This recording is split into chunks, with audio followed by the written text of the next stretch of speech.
حضرت سفینہ ایک صحابی ہے، جنگل میں رستہ بھول گئے تھے تو سامنے شیر آ گیا.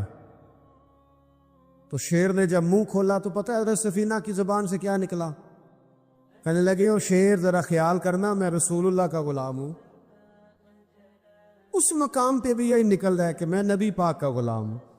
ایمرجنسی میں بھی جب کہا میں حضور کا غلام ہوں تو شیر نے دو ملانی شروع کر دی، قدم چومنے شروع کر دیے. شیر پیچھے ہٹ گیا. تو آپ کی زبانوں پر یہ بات جاری ہو کہ ہم نبی پاک صلی اللہ علیہ وسلم کے غلام ہیں. نبی پاک صلی اللہ تعالی علیہ وسلم نے فرمایا، بخاری شریف میں صحیح درجے کی روایت ہے، کریم فرماتے ہیں اگر تم وہ جان لیتے نا جو میں جانتا ہوں، اگر تمہیں اس کا علم ہوتا نا جس کا مجھے علم ہے، تو فرمایا تم رویا کرتے، تمہاری کیفیات اور ہو جاتی. بعض اوقات کچھ لوگ غیر سنجیدگی کا مظاہرہ کرتے ہیں، ہنستے ہیں، شغل بناتے ہیں. بہت سارے کام ایسے ہیں، بہت سارے فیوز و برکات ایسے ہیں جو انہیں ملنے ہوتے ہیں، نہیں مل پاتے. تو وہ غیر سنجیدگی، طبیعت کی، لہجے کی غیر سنجیدگی، ان سے وہ فیوز و برکات اٹھا لیتی. میں دوستوں سے کہتا ہوں، آپ کسی جگہ محفل میں جاتے ہیں، آپ کسی دینی اجتماع میں جاتے ہیں، لیکن رستے میں اگر آپ شغل کرتے ہوئے جا رہے ہیں، ہنستے ہوئے جا رہے ہیں، آپ نے کیا فائدہ حاصل کیا؟ آپ جہاں بھی جا رہے ہیں موبائل آپ کا آن ہے، موبائل دیکھ رہے ہیں، موبائل چلا رہے ہیں، موبائل ہی چل رہا ہے، تو آپ نے کیا سنجیدگی حاصل کی؟ پایا کیا؟ ہر کام صرف موبائل کے اسٹیٹس کے لیے کیا؟ تم اگر وہ جان لیتے جو میں جانتا ہوں. اصحاب صفا کے پاس قرآن مجید کی کوئی آیت تلاوت کی گئی تو وہ رونے لگے. صحابہ رو پڑتے تھے، اللہ کے خوف سے، خشیت سے رو پڑتے تھے. کوئی آیت تلاوت کی گئی، اصحاب صفا رو پڑے. ان کو روتا دیکھ کر حضور بھی آئے اور اللہ کے رسول کی آنکھوں میں بھی آنسو آئے. اور پھر اللہ کے حبیب علیہ السلام نے اس عمل کا اظہار فرمایا. حضور فرمانے لگے جو آنکھیں رب کے خوف سے آنسو بہاتی ہیں نا، ان کو اللہ پھر دوزخ پر حرام کر دیتا ہے، پھر وہ جہنم میں نہیں جایا کرتا. اللہ کے خوف سے چھلک پڑی، جذبات ابل کر باہر آ گئے. سعادت مند لوگ ہوتے ہیں، سعادت مند. نبی پاک علیہ السلام نے فرمایا، ترمذی میں موجود ہے، حضور فرماتے ہیں 3 باتیں خوش بختی کی علامت ہے. یا رسول اللہ صلی اللہ تعالی علیہ وسلم کون سی؟ ایک تو حضور نے فرمایا اللہ سے ڈرو، اور دوسرا فرمایا بلا وجہ اپنے گھر سے نہ نکلو، اور تیسرا فرمایا اپنے گناہوں پر رویا کرو. اگر تمہیں رونا آ جاتا ہے تو یہ سعادت مندی ہے تمہارے لیے. مجھے کچھ دوست کہتے ہیں مجھے غصہ بڑا آتا ہے، تو میں کہتا ہوں مجھے بھی بڑا آتا ہے، بڑا آتا ہے، لیکن اپنے گناہوں پر آتا ہے، اپنی غلطیوں پر آتا ہے. مجھے زندگی میں جتنا غصہ آیا ہے اپنی کوتاہیوں پر آیا. جہاں جہاں مجھ سے سستیاں ہوئی ہیں مجھے ان پر غصہ آتا ہے. اور جب اپنے آپ پر غصے سے فارغ ہوں گے تو کسی اور پر بھی کر لیں گے. ابھی تو ڈھونڈتا پھرتا ہوں اے اقبال اپنے آپ کو، آپ ہی گویا مسافر، آپ ہی منزل ہوں میں. میرے عزیز، اگر انسان کو یہ سعادت مندی نصیب ہو جائے، وہ کبھی اپنے مالک کے خوف سے رو پڑے، کبھی اس کی محبت میں رو پڑے.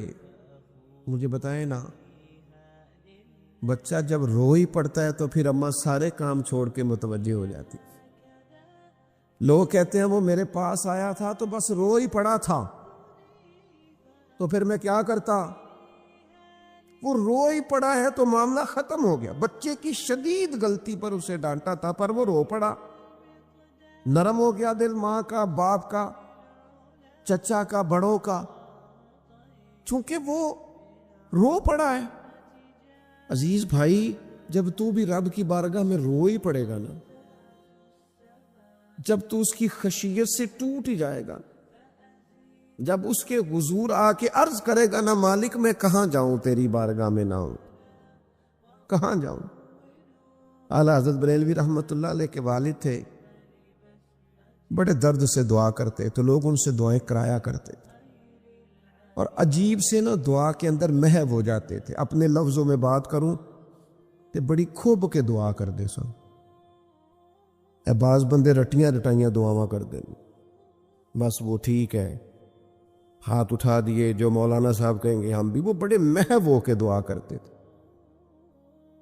کسی نے ان سے کہا حضرت اتنی للہیت سے اور اتنی محویت سے اور اتنے ذوق سے دعا کیسے؟ فرمانے لگے میں نے اپنی بیوی سے طریقہ سیکھا ہے۔ سیکھنے والے سبھی جگہ سے سیکھتے، اپنے بچوں سے بھی سیکھ لیتے، اور جن کا خیال ہونا ہمارے پاس کل عقل آ گئی ہے، وہ بیچارے عقل کو خیر بات کہہ دیتے ہیں، جن کو سارا ہی پتہ ہے انہیں کچھ پتہ نہیں۔ کہتے بیوی سے سیکھا ہے دعا مانگنے کا طریقہ۔ حضرت وہ کیسے؟ فرمانے لگے اسے کوئی کام تھا مجھ سے، کوئی گھر کا خرچہ تھا، اس نے بتایا خرچہ، میں نے اسے کہا ابھی میرے پاس پیسے نہیں ہیں، آتے ہیں تو دوں گا۔ 2-4 دنوں کے بعد پھر اس نے کہا، میں نے کہا تھا گھر کے خرچے کے لیے کچھ پیسے، تو فرماتے میں نے کہا ابھی میرے پاس نہیں ہے، آتا ہوں تو دیتا۔ عورتوں کی عادت ہوتی ہے بار بار یاد کرانا، کہتے ہیں اس نے پھر یاد کرایا، اور میں نے گزارش کی تھی کچھ پیسے چاہیے، فرماتے مجھے غصہ آ گیا، میں نے کہا تو کیا روز ایک ہی بات کرتی ہے، تجھے کہا ہے نا ابھی پیسے نہیں ہیں، آتے ہیں تو دے دوں گا، ہر روز یاد کرانے کا کیا مطلب ہے؟ ایک ہی بات کا رٹا لگایا، پیسے چاہیے، پیسے ٹھیک ہے، خرچ ہے، آپ ٹھیک کہہ رہے، پر ابھی نہیں میرے پاس۔ کہتے میں نے ڈانٹ دیا۔ سعادت مند خاتون تھی، حوصلے سے ڈانٹ برداشت کی، تو کہنے لگی غلطی ہو گئی، مجھے نہیں بار بار کہنا چاہیے تھا، آپ تو ناراض ہی ہو گئے، لیکن ایک بات یہ کہنی تھی کہ آپ ہی میرے شوہر ہیں، میں آپ سے نہ کہوں تو پھر کس سے جا کے کہوں؟ آپ سے کہنا ہے نا، میرے آپ ہے نا میرے سر کے تاج، تو کس سے اور کہوں؟ میں اور کسی سے کہوں؟ شیخ فرماتے ہیں میرے ہاتھ میں کچھ چیز تھی، ہاتھ کانپا، وہ چیز گری، چھم چھم میرے آنسو ٹپکے، چھم چھم میں رو پڑا۔ تو خاتون کہنے لگی آپ کیوں روئے، کیا ہوا؟ تو فرمانے لگے مجھے تو رب سے مانگنے کا طریقہ تو نہیں سکھاتی، جب میں اس کی بارگاہ میں عرض کروں گا نا مالک بڑے دروازوں پہ گیا ہوں کوئی نہیں میری سنتا، بڑے درد کے ساتھ میں نے کہا ہے پر فریاد کو کوئی نہیں پہنچا، اے اللہ تو ہی میرا رب ہے، پھر تجھے نہ کہوں تو کس کی بارگاہ میں جا کے کہوں؟ میں بیمار ہوں اور شفاؤں کے لیے ترس گیا ہوں، میں مقروض ہوں اور جان چھڑانے کے لیے ترس گیا ہوں، میں کمزور ہوں اور سعادت پانے کو ترس گیا ہوں، میں بے کیف ہوں اور سجدوں کی لذت کے لیے بے چین ہو گیا ہوں، میں بے کیف ہوں اور چاہتا ہوں میرا قرآن پاک کی تلاوت سے دل لگے، اور مالک جب توفیق تو دینے والا ہے تو پھر تجھ سے نہ کہوں تو میں کس سے جا کے کہوں؟ نبی پاک صلی اللہ تعالی علیہ وسلم نے فرمایا 2 آنکھیں دوزخ میں نہیں جائیں گی۔ یا رسول اللہ صلی اللہ علیہ وسلم اتنا کرم، وہ 2 آنکھیں کون سی ہیں؟ فرمایا ایک وہ جو اللہ کی راہ میں رات جاگتی رہی، کسی سرحد پر پہرا دیا، کوئی ڈیوٹی کی، کوئی خدمت کی، راہ خدا میں جو آنکھیں بیدار رہی راہ خدا میں، دوزخ میں نہیں جائیں گی۔ اور دوسرا فرمایا جو رب کی یاد میں رو پڑی، جس سے خشیت آئی، جو ڈر گیا، پر ڈرا اللہ کے، آنسو فار سیل نہ ہو، کوئی اداکاری کا ماحول نہ بنائے، وہ اس طرح نہ ہو رو رو کے دعا، رقت انگیز دعا، اور فلاں کیا بات، فلاں کے بڑا رلایا اور فلاں میں بڑا درد تھا اور فلاں کے آنسو نکل آئے اور پیر صاحب کی بلا رو ہی پڑے، فار سیل نہ ہو چیزیں، اداکاری نہ ہو، اس کی طبیعت پر پورا اثر ہو۔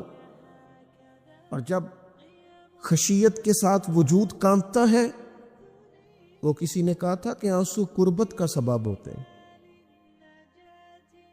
جب آپ کی روح کسی کی روح سے ملتی ہے تب آنسو نکلتے. جب تو اللہ سے پورا جڑ جاتا ہے نا، جب رسول کائنات کی بارگاہ سے تیری پوری توجہ لگ جاتی ہے، پھر آنسو بن کر دل تے پار پوے جس ویلے ادو پار بناون اکھیاں، بے درداں محبوباں دے سارے ناز اٹھاون اکھیاں. عزیز دوست، جب آپ پورے طور پر جڑ جاتے، او یارو کتنا روئے ہیں مسلمان اقوام متحدہ کے سامنے جا کے، کتنی قراردادیں پیش کی تم نے سلامتی کونسل میں. حتیٰ کہ مسلمانوں کے جو امیر ملک تھے ان کی تنظیمیں بنی، کوئی مسلمانوں کی داد رسی کو نہیں پہنچا. میری کو بہت لمبی عمر تو نہیں ہے، پر میں نے برما میں مسلمانوں کے کٹتے ہوئے حالات دیکھے، خبریں آئیں، ہم نے دیکھی کٹتے اور سسکتے مسلمان ہم نے دیکھے. ہم نے دیکھا لیبیا پہ حملہ ہوا اور ٹوٹ گیا سارا ملک. میں نے وہ منظر دیکھا جب غوث پاک کے بغداد میں بمب گرے. ہم نے وہ دور دیکھا جب کسی نے خبر دی کہ کربلا میں پھر سے کربلا برپا ہے. ہم نے وہ منظر دیکھا جب پتا چلا کہ پھر سے مولا علی کے نجف اشرف کو اجاڑا جا رہا ہے. ہم نے وہ سارے منظر بار بار دیکھے، بار بار سنے، اور اب تو شرم آتی ہے.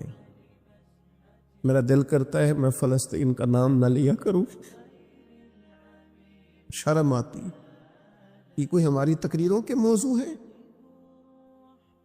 یہ کوئی ہمارے کالم لکھنے کے عنوان ہے؟ یہ کو ہمارے موبائل پہ لگانے کے سٹیٹس ہے؟ یہ تو شرم سے مر جانے کا مقام ہے. یہ کوئی گردنیں اٹھا کے بات کرنے والی بات ہے؟ یہ موبائل پہ ایک دوسرے کو ویڈیو دکھانے کا منظر ہے؟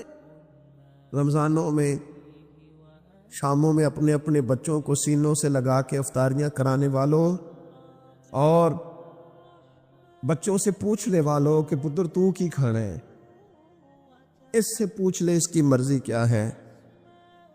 تمہیں پتہ ہے فلسطین کی بیٹیاں بھی سیدہ خدیجہ الکبریٰ کی بیٹیاں، وہ مومنوں کی مائیں ہیں تو ان کی بھی تو مائیں ہیں نا. فلسطین کی بہنیں بھی صبح قیامت حضرت فاطمہ کے پلو میں پناہ لیں گی. نبی پاک صلی اللہ تعالی علیہ وسلم نے فرمایا من اذا مسلمن فقد اذانی.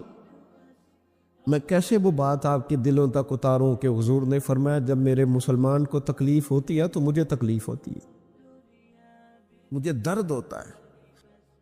اس رسول کی امت جو کافروں کی رسیاں زور سے باندھی جائیں تو حضور فرمائیں ڈھیلی کر دو. یہ ہائے ہائے کرتے ہیں تو مجھے نیند نہیں آتی. اگر بدر میں قیدی بنا کے لایا گیا کافر ہائے ہائے کرے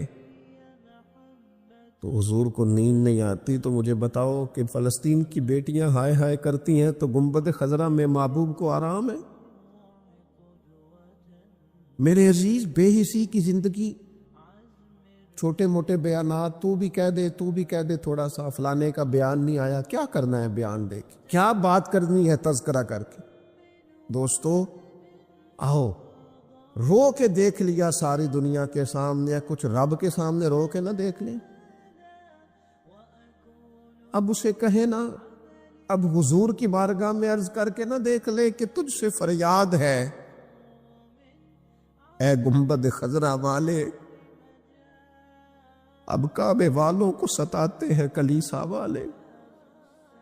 اور کی اگر تو نے دل مسلم کی دل جوئی نہیں، پھر ہمیں تانا دیں گے بت کے مسلم کا خدا کوئی نہیں. اب اللہ رسول کی بارگاہ کی طرف رجوع نہ کر لے، اب چھوڑ نہ دیں سیاستدانوں کے گلے، اب چھوڑ نہ دیں دنیا اقوام متحدہ کی بات اور سلامتی کونسل کی بات، اب اپنے اللہ کی جانب رجوع نہ کریں. دیکھو نا، نبی پاک صلی اللہ تعالی علیہ وسلم نے ہمیں فرمایا تمہارے آنسو قدر والے ہیں، رب رسول کی بارگاہ میں بہانا. ان کو ضائع نہ کرنا۔ عزیز بھائیوں، عجیب بات ہے نا، حضور فرماتے ہیں احسان جتلانے والا جنت میں نہیں جائے گا، یعنی نیکی کر کے دوزخ خرید لی، احسان کر کے، خرچ کر کے اپنے لیے